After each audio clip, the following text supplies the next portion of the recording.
Good morning student, how are you. आज मैं आपके सामने एक बहुत ही अच्छा टॉपिक लेकर आया हूँ। इसका नाम है एब्सोल्यूट स्केल ऑफ टेम्परेचर। ये थर्मोडायनामिक्स का बहुत ही अच्छा एक टॉपिक है। उससे पहले मैं थोड़ा सा आपको प्रीवियस वीडियोज़ के बारे में जो मैंने आपको पढ़ाया है एक बार रिवाइज करा देता हूँ। सबसे पहले मैंने आपको पढ़ाया कि what is the thermodynamics, thermodynamics क्या है और किस तरीके से हम इसको डेली रूटीन में हम यूज कर सकते हैं। उसके बाद में मैंने बताया था कि what is the thermodynamic processes. There are 4 types of processes: isothermal, isobaric, isochoric and adiabatic. उसके बाद में फिर मैंने आपको बताया कि what are the thermodynamic equilibrium, कि थर्मोडायनामिक इक्विलिब्रियम क्या है। तो there are divided into 3 categories here. First is mechanical equilibrium, second is thermal equilibrium and last is chemical equilibrium. फिर मैंने थोड़ा सा आपको बताया कि ओपन सिस्टम क्या है, क्लोज सिस्टम क्या है, साइक्लिक प्रोसेस क्या है, नॉन साइक्लिक प्रोसेस क्या है। इस तरीके से मैंने आपको पढ़ाया। उसके बाद में मैंने आपको जीरोथ लॉ पढ़ाया, फिर फर्स्ट लॉ पढ़ाया, फिर फर्स्ट लॉ की लिमिटेशंस के बारे में बताया और फिर सेकंड लॉ क्या है, सेकंड लॉ के बारे में मैंने आपको डिटेल में डिस्कस किया। उसमें एक बहुत ही अच्छा टॉपिक था जिसका नाम था हीट इंजन। मैंने आपको हीट इंजन के बारे में पढ़ाया कि हीट इंजन क्या होता है। मैं एक बार बता देता हूँ what is the heat engine. A heat engine is a device which is used to convert heat energy into mechanical energy. There are 3 main parts of the heat engine. First is source, which is known as heat reservoir. Second is sink, which is known as cold reservoir. And third is the very important part of the heat engine, which is known as working substance. ये totally thermodynamics जो हमारी है, पहली unit जो हमारी है वो totally depend करती है इन्हीं फैक्टरों पे। तो अब मैं आपके साथ में सबसे पहले मैंने बताई थी कि एफिशिएंसी क्या होती है। Efficiency of a heat engine is defined as the working substance to the absorb amount of heat from the system. तो ये हमारे पास में क्या हो जाती है, एफिशिएंसी हो जाती है। तो अब मैं आपके साथ में एक इम्पोर्टेंट टॉपिक डिस्कस करने जा रहा हूँ जिसका नाम है absolute scale of temperature. It means the efficiency of a reversible Carnot engine depends only upon the 2 operating temperature. मैंने आपको 2 टेम्परेचर के बारे में बताया था कि higher temperature and lower temperature. T1 को मैंने कहा था कि T1 is the temperature of the source and T2 is the temperature of the sinks. तो यहाँ भी ये कहता है कि जो एफिशिएंसी है कार्नोट साइकिल की या कार्नोट इंजन की वो 2 ऑपरेटिंग टेम्परेचर पे डिपेंड करती है and is independent of nature of working substance.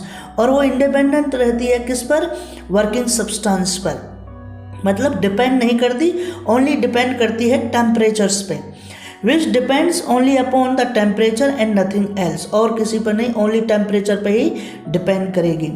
तो लॉर्ड केल्विन ने एक statement the. Lord kelvin gave 1 scale of temperature. इन्होंने एक टेम्परेचर की स्केल के बारे में बताया। Gave 1 scale of temperature which does not depends upon the nature of working substance, जो कि सिस्टम की वर्किंग सब्सटेंस पे डिपेंड नहीं करती थी। And hence is an absolute scale of temperature. ये केवल किस पे डिपेंड करती थी, टेम्परेचर पे डिपेंड करती थी। तो कंसीडर अ रिवर्सिबल इंजन। आपने देखा ये एक रिवर्सिबल इंजन ले लिया, this is a heat engine. ये आपका हायर टेम्परेचर रिजर्वायर होगा जिसको हमने सोर्स दिया है, और ये है हमारे पास में सिंक।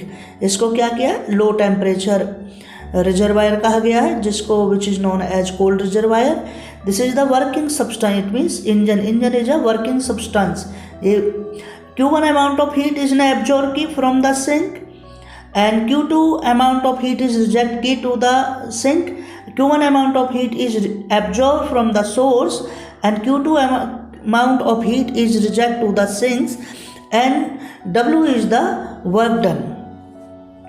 तो it means consider reversible heat engine which absorbs Q1 heat from a source at temperature θ1 and reject Q2 heat to the sink kept at temperature θ2। यहाँ पर मैंने टेम्परेचर को θ1 एंड θ2 से डिनोट किया है और Q1 और Q2 अमाउंट ऑफ हीट है। The efficiency of a heat engine is given by, तो हमारे पास में जो एफिशिएंसी बनेगी वो eta is equal to 1 minus Q2 over में Q1। This is the first equation of this article, इसको मैंने फर्स्ट इक्वेशन मान लिया है। The efficiency of all reversible heat engine operating in this temperature range is same and is a function of temperature θ1 and θ2। मतलब जितने भी हमारे reversible engine है उनकी जो एफिशिएंसी है वो इन्हीं दो टेम्परेचर पर क्या करेगी, डिपेंड करेगी, ऑपरेट करेगी।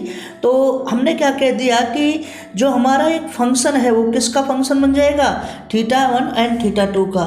तो eta is a function of θ1 and θ2। This is equation number second. Now from equation first and second, आपने फर्स्ट और सेकंड को क्या किया है, आपने कंपेयर किया है। This is the first equation, eta equal to है और ये भी हमारे क्या चीज़ है, ये भी नीटा इज इक्वल टू है। तो दोनों को कंपेयर कर दिया तो 1 माइनस Q2 ओवर में Q1 इज इक्वल टू क्या हो जाएगा, ये आ जाएगा f θ1 एंड θ2।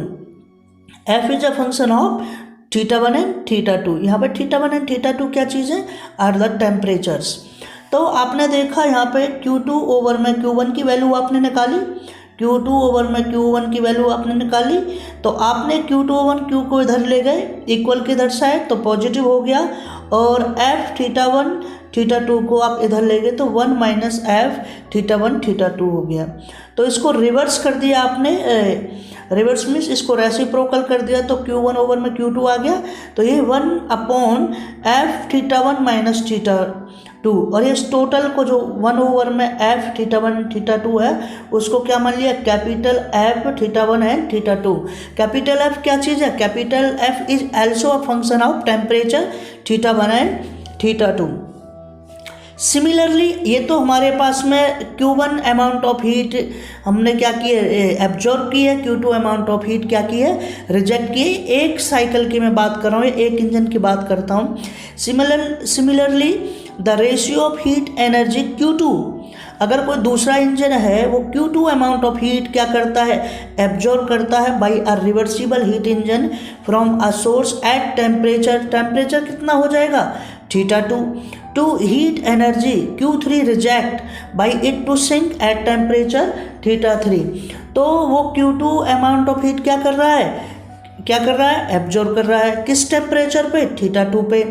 ऐसे Q3 हीट क्या कर रहा है, वो रिजेक्ट कर रहा है किसको, सिंक को, किस टेम्परेचर पे, θ3 पे। तो इक्वेशन क्या बनेगी, तो आपने इक्वेशन देख ली, Q2 ओवर में Q3 इज इक्वल टू क्या हो जाएगा, f is a function, another function of किसका है, θ2 एंड θ3। तो ये नेक्स्ट इक्वेशन मान ली which is known as equation 4 for reversible heat engine working between temperature θ1 and θ3। जो हमारा जो टेम्परेचर है वो केवल किस टेम्परेचर पे वर्क करेगा, θ1 एंड θ3 पे। तो Q1 ओवर में Q3 इज इक्वल टू क्या हो जाएगा, f is a function of θ1 and θ3। This is equation number 5। Multiplying equation third and equation 4, आपने इक्वेशन थर्ड को देखा, ये आपके इक्वेशन थर्ड है और आपने उसको क्या कर दिया, मल्टीप्लाई कर दिया इक्वेशन 4 के साथ में। तो आपने देखा होगा वहाँ क्या था, वो था आपके पास में, आपने देखा होगा किस तरीके से बना था, वो आ गया था Q1 ओवर में Q2 इंटू Q2 ओवर में Q3। तो Q2 से Q2 हमारा क्या हो जाता था, कैंसिल आउट हो गया। तो Q1 ओवर में Q3 बच गया और ये हमारे पास में हो गया f is a function of θ1 and θ2 and f is another function of θ2 and θ3। This is equation number 6। Now comparing equation 5 and 6, आप इस 5 को देखिए और 6 को देखिए, यहाँ दोनों एक क्वांटिटी क्या है, सेम है। तो आप इसको इसके बराबर रख देते हैं। तो f is a function of θ1 and θ3 which is equal to f is another function of θ1 θ2 into f is a another function θ2 and θ3। तो आपने इस तरीके की एक इक्वेशन प्राप्त कर ली जिसका नाम हमारे पास में है इक्वेशन नंबर 7। तो let f is a function of θ1 and θ2। इसको मान लिया हमने साई θ1 अपॉन में साई θ2, ऐसे ही इसको मान लिया f θ2 and θ3 is a function which is equal to psi function है किसका θ2 का एंड साई फंक्शन है किसका θ3 का। तो ये हमने दो इक्वेशन मान ली इनके बराबर। इनको जब आपने रखा तो आप क्या करोगे, where psi is a unknown function of temperature, इसको मैंने अननोन फंक्शन मान लिया। Then equation 7 can be written as, तो f is a function of θ1 and θ3 which is equal to, वहाँ इन दोनों की वैल्यू डाल दिए, साई θ1 ओवर में psi θ2 into psi θ2 into psi θ2 over में साई θ3। तो साई θ2 से साई θ2 कैंसिल आउट हो गया क्योंकि अपोन में है ना ये, तो साई θ1 अपोन में साई θ2 इंटू साई θ2 ओवर में साई θ3। तो साई θ2 से θ2 कैंसिल आउट हो गया, तो ये बचेगा साई θ1 अपॉन में psi θ3।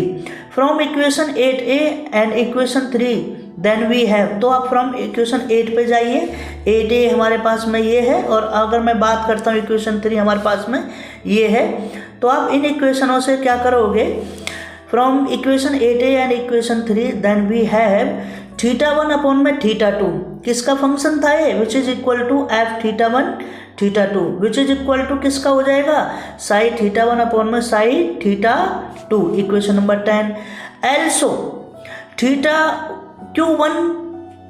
Q1 greater than Q2, it means जो Q1 amount of heat is absorb from the source के अंदर जो Q1 अमाउंट ऑफ हीट है वो क्या ग्रेटर है टू द सिंक की हीट से Q2, therefore the function psi θ1 is also greater than psi θ2 when θ1 is greater than θ2। ये भी बिल्कुल कंडीशन सही है, सेटिस्फाई करती है, क्योंकि θ1 is the temperature of source and θ2 is the temperature of sink, so the temperature of source is greater than the temperature of sink, so psi theta is a linear function of the temperature theta। तो psi को मैंने क्या मान लिया, total function मान लिया, तो where psi θ1 is equal to τ1 and psi θ2 is equal to τ2। τ1 and τ2 is the another function of the temperature. Then equation 10 can be written as Q1 over में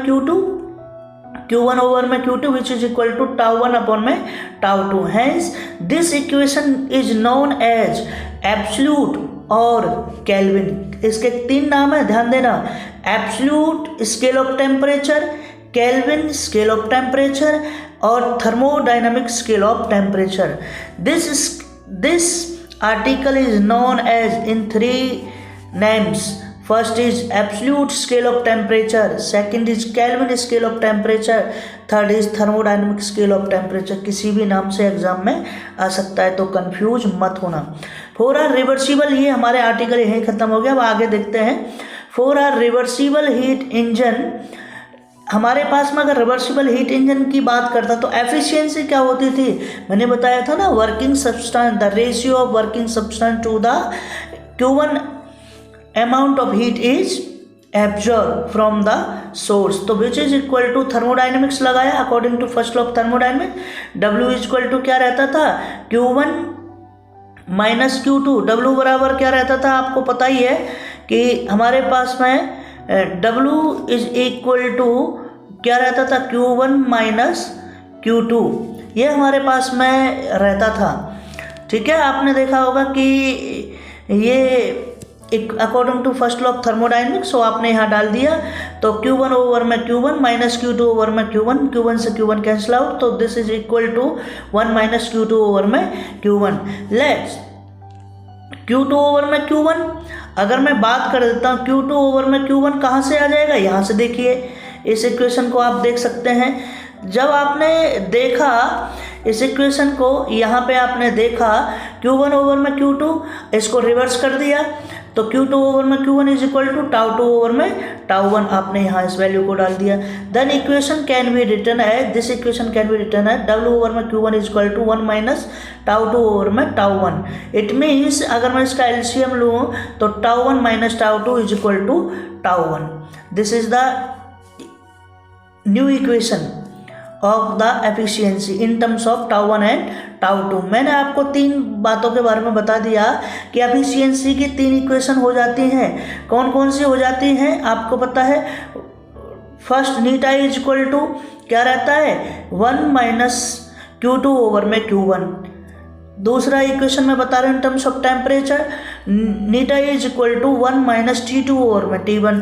और थर्ड इक्वेशन आपकी टाउ की form में होगी 1 minus τ2 over में τ1 है। This scale is also known as work scale of temperature. जो scale है टेम्परेचर टाउ की फॉर्म में आ गया ना, इसीलिए इसको एब्सोल्यूट स्केल ऑफ टेम्परेचर कहा जाता है, क्योंकि हम इसको टोटली किस में कन्वर्ट कर दिया हीट एनर्जी को, only convert into the temperature. तो absolute zero on work scale क्या है। Absolute zero on work scale ये कहता है the efficiency of heat engine working between temperature τ1 and τ2 on thermodynamical scale is given by. तो eta is equal to 1 minus Q2 over में Q1 which is equal to 1 minus τ2 over में τ1। Here eta is equal to 1 if eta is equal to 1। अगर eta ए की value 1 है it means the efficiency of the heat engine will be 100%, है ना। और जबकि मैंने आपको पहले क्या बता दिया था कि इट इज़ इम्पॉसिबल, ऐसा हो ही नहीं सकता कि कोई भी इंजन अपनी एफिशिएंसी 100% प्रोवाइड करा दे। नो, ऐसा इंजन बना ही नहीं है आज तक। तो ये कहता है if here eta is equal to 1 it means τ2 is equal to 0, it means Q2 is equal to 0। No heat is transfer to the sink, मतलब जो अगर Q2 0 हो गई तो सिंक को कोई भी हीट प्रोवाइड नहीं की गई। This temperature of the sink represents the zero of the absolute scale. तो वो क्या हो जाएगा, ऐसा है तो एब्सोल्यूट स्केल क्या है, जीरो है। Therefore a temperature τ2 less than 0 is not possible, ऐसा हो नहीं सकता, because that will be lead to an efficiency greater than 1। तो absolute zero on Kelvin scale is defined as the temperature at which a system undergoes an isothermal reversible process without rejecting any heat to the sink। मतलब absolute scale और Kelvin scale वो temperature होता है जिस temperature पर एक system क्या हो, एन आइसोथर्मल रिवर्सिबल प्रोसेस हो। It means temperature remains constant without rejecting any heat to the sink, जिसके अंदर हीट सिंक को प्रोवाइड ना कराई जाए या हीट रिजेक्ट ना की जाए। इस तरीके के स्केल को क्या कहते हैं, absolute zero on work scale. ये 2 नंबर की डेफिनेशन आती है एग्जाम के अंदर। आशा करता हूँ आप सभी को यह आर्टिकल बड़ा अच्छा लगा होगा और आपको समझ में भी आ गया। कृपया करके हमारे चैनल को सब्सक्राइब करें, लाइक करें और कमेंट करें। Okay, thank you, bye bye.